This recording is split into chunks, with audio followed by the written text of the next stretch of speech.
Yes. You appear to view mental or conscious processes as being epiphenomena, that is, byproducts without true causal roles in behavior. I was wondering if they're truly without a causal role in human behavior, how is it that verbal expressions and descriptions of these mental events come to be? That is, how could a powerless byproduct be able to influence our ability to speak and our ability to write? I'm not sure I got the point. These are epiphenomena or byproducts, but what do they do, or what use? How is it that we're able to speak about them here today as being something that exists if they haven't in some way been able to signal that through some kind of causal mechanism? Oh no, but this would be true of any mythology. I could talk about all kinds of mythologies here today too. You see. Speak about them as if we believe in them. I don't believe in mythologies. No, you don't now, but I mean, I could be addressing an audience that does actually. The fact that people talk very seriously about haunted houses and so on doesn't mean to me that there must be haunted houses. I don't really think. I don't even think. What? You seem now to be denying that they exist altogether, rather than denying that they have a causal role. No, what I'm denying is the existence of anything non-physical. And if that's what you mean by epiphenomena, then I would deny their existence. What we feel are our own bodies, and one of the difficulties there is that we don't have very good nervous systems for doing this. I've made that point elsewhere. You see, by the time the verbal community got around to asking people, why did you do that? Why are you doing that? What are you going to do now? The only nervous systems that had evolved were those like the interoceptive nervous system concerned with internal economy, or the proprioceptive system with posture and so on, or the exteroceptive. There were no nervous systems that went to those parts of the brain that are really involved in these explanations that you'd like to be able to give. So you don't have nerves going to the right places to talk about this kind of stuff that seems to be so important. Physiologists will get there with instruments eventually, but we're not going to get there introspectively. Perhaps through a combination of introspection and physiology will get there even faster. Well, if you can demonstrate that, yes, and there are those who work on introspection in close connection with physiologists, and I have no objection to that at all. I think people working in the field of visual perception, for example, the McCulloch effect and so on, things that Dick Hell does and so on, these are done primarily because of the special information they would give a physiologist with their behavioral data, I think. At least they can be given a behavioral statement. Yes. Dr. Skinner, we're all delighted to have you here. And it is with anxiety that I ask questions. You don't see any difference, and I'm not sure I do either. Certainly, a drug will produce a feeling, as it will change the state of a body, which can then be reported by someone who describes his own body and has learned to do so.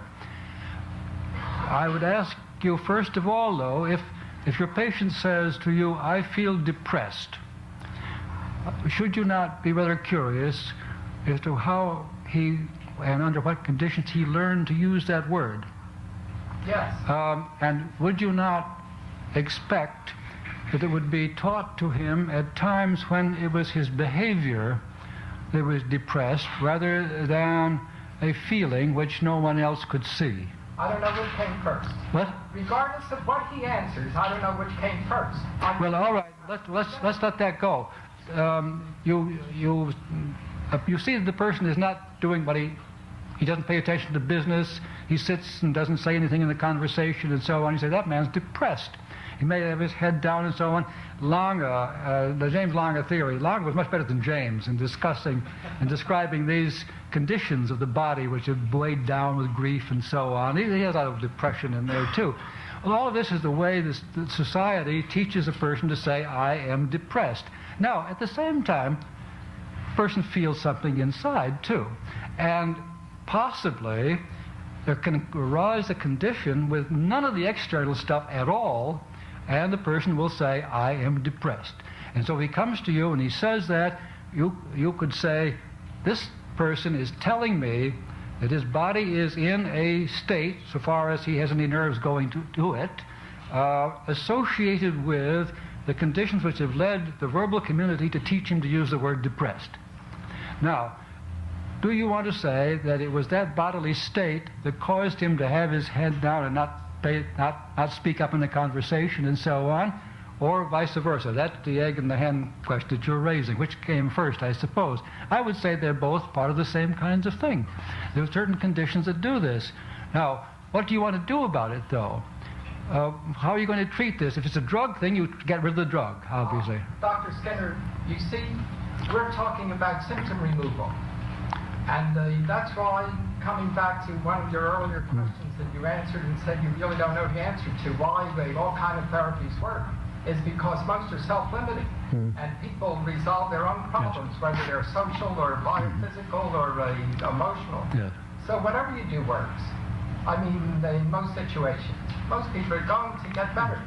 Just because aspirin relieves headache doesn't mean that the lack of aspirin is the cause of the headache. No, that's true.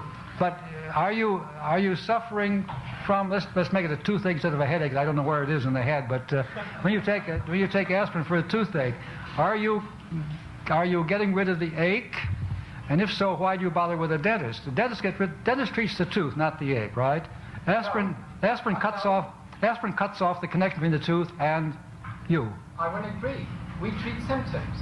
If it didn't ache, the dentist would not treat the tooth. The patient would never come to him. So he treats the ache too, but he treats it in a different way. Well, he can do that, yes, of course. Well, then he's treating the ache just as well as the man who gives him aspirin. He's treating the way the patient feels. If the patient didn't feel bad, she wouldn't come in, or he wouldn't come in.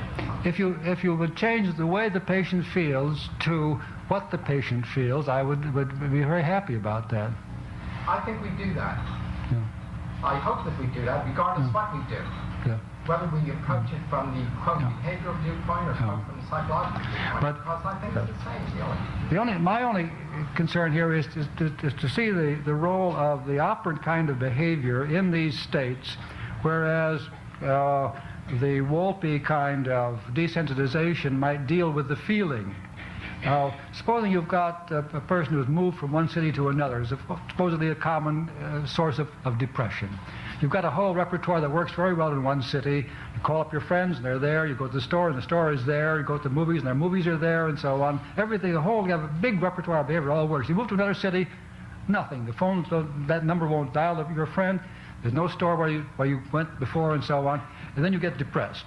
At least it's said that this is a very common kind of depression. I don't think it may be a very important symptom anyway. Now, what can you do? Well, could you desensitize by having a person relax and try to get rid of the feeling of depression? Or could you just build up a new repertoire of the new town, in which case the depression would disappear because the conditions which were causing it have disappeared? Which would you, I don't want to ask you to say which you prefer, but I myself would think that in that case it is the unavailability of a suitable behavior in a given environment that gives you this feeling of depression. And the solution to that is to build suitable behavior. You get this very often, kids just getting out of college. They've had a very successful college career. They've had just the right behavior with their friends in college or their courses and so on. Suddenly they're cast on the world, no job or a job that they're not familiar with and so on. They get this same kind of depression. They don't have any behavior that's really paying off. Now, you can deal with that as a feeling, or you can build up behavior and help them find something that pays off until they have another repertoire which is just as good as the one they had in college, and then they're on their way. Now, where are you going to put the feeling, the state felt in that picture?